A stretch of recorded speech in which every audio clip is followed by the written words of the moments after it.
இரவு 12 மணி. காசி மணிகர்ணிகா சுடுகாடு எரிந்து கொண்டிருந்தது. மரணத்தின் வாசனை காற்றில் கலந்திருந்தது. அகோரிகள் மந்திரம் சொல்லும் சத்தம் மட்டும் அந்த இருளில் கேட்கப்பட்டது. அந்த சுடுகாட்டின் நடுவில் கருப்பு ஆடையில் சாம்பல் பூசி கண்களை மூடி தியானம் செய்து கொண்டிருந்தார் ஒரு இளைஞன். அவர் சாதாரண மனிதன் இல்லை. அவர்தான் அகோரி உதயா.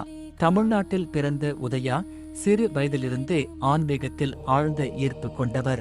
சிவபெருமான், காளி தேவி, அகோரிகள் இதெல்லாம் அவரை வேறு ஒரு உலகத்துக்கு இழுத்துச் சென்றது. 18 வயதில் அவர் ஒரு முடிவு எடுத்தார். இந்த உலக வாழ்க்கை வேண்டாம், ஆன்மீக சக்தி வேண்டும் என்று. அந்த முடிவுடன் அவர் காசி சென்றார். காசி சென்ற பிறகு அவர் வாழ்க்கை முற்றிலும் மாறிவிட்டது. சுடுகாட்டில் தங்கினார். அகோரிகளுடன் இருந்தார். பசி இருந்தாலும் தாங்கினார். பயம் இருந்தாலும் தியானம் செய்தார். 8 வருடங்கள் அவர் காசியில் இருந்தார். அந்த 8 வருடங்களில் அவர் கற்றது சாதாரண மந்திரம் இல்லை. மந்திரம், தந்திரம், யந்திரம், சக்தி சாதனை, அகோரி ரகசிய வழிகள் எல்லாம் கற்றார். இரவு நேரங்களில் சுடுகாட்டில் அமர்ந்து தியானம் செய்தார்.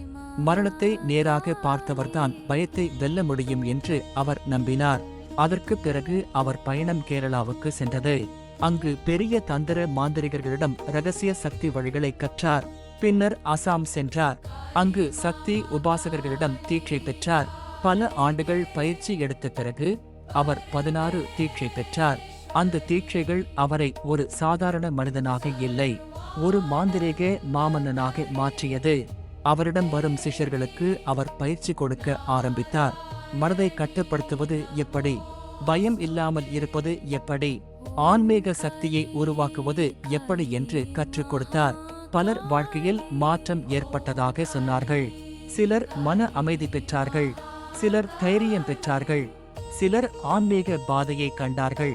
அவர் எப்போதும் சொல்லும் ஒரு வார்த்தை: சுடுகாட்டை பார்த்தவன் பயப்பட மாட்டான், சிவனை நம்பும் மனிதன் தோற்க மாட்டான், காளியை நம்பும் மனிதன் பலவீனமாக இருக்க மாட்டான் என்று. அகோரி உதயா ஒரு மனிதன் மட்டும் இல்லை, அவர் ஒரு ஆன்மீக பாதை, ஒரு சக்தி வழி, ஒரு நம்பிக்கை.